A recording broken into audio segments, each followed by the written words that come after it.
ម្នាក់ព្រោះបងមានអ្នកតាមថែជីវីរវាងពួកយើងទាំងពីរប្រឹងពីបងវៀងផ្លូវគ្នាញញឹមជួបងពេលដឹងថាបងសប្បាយចិត្ត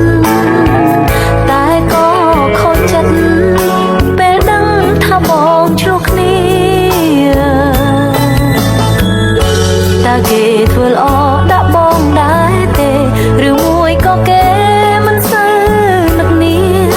ប្រាប់អូនបានទេពុំងារចង់ដឹងថាបងមានអ្នកថាព្រោះបងមានសង្សារប្រាថ្នាថែបងមិនបានត្រឹមស្រឡាញ់ក៏គ្មានសិនដែរស្នេហាអើយឲ្យខ្ញុំសុំទោព្រោះបងមានសង្សារប្រាថ្នាចូលពេកមិនបានអូនត្រឹមតែជាអ្នកក្រៅអ្នកណាឲ្យខំស្ម័គ្រស្មោះធ្វើមនុស្សគួរស្គាល់ត្រូវខំ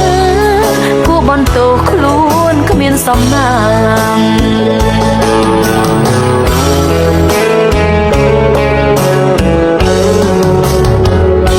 រំខានដែរទេ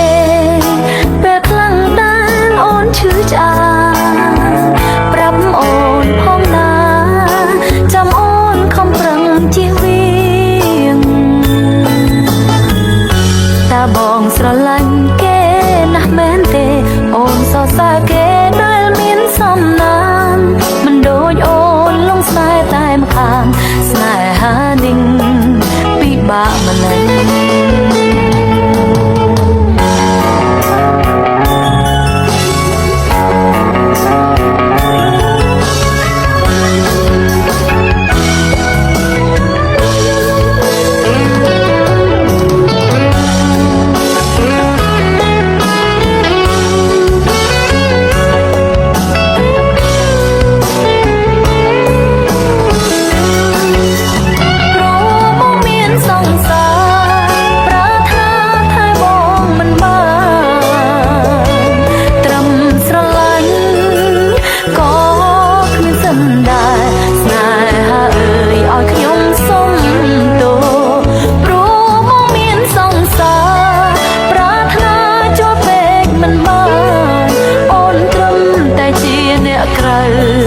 អ្នកណាឲ្យខំស្ម័គ្រស្មោះ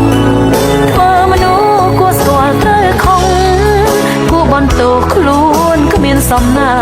ង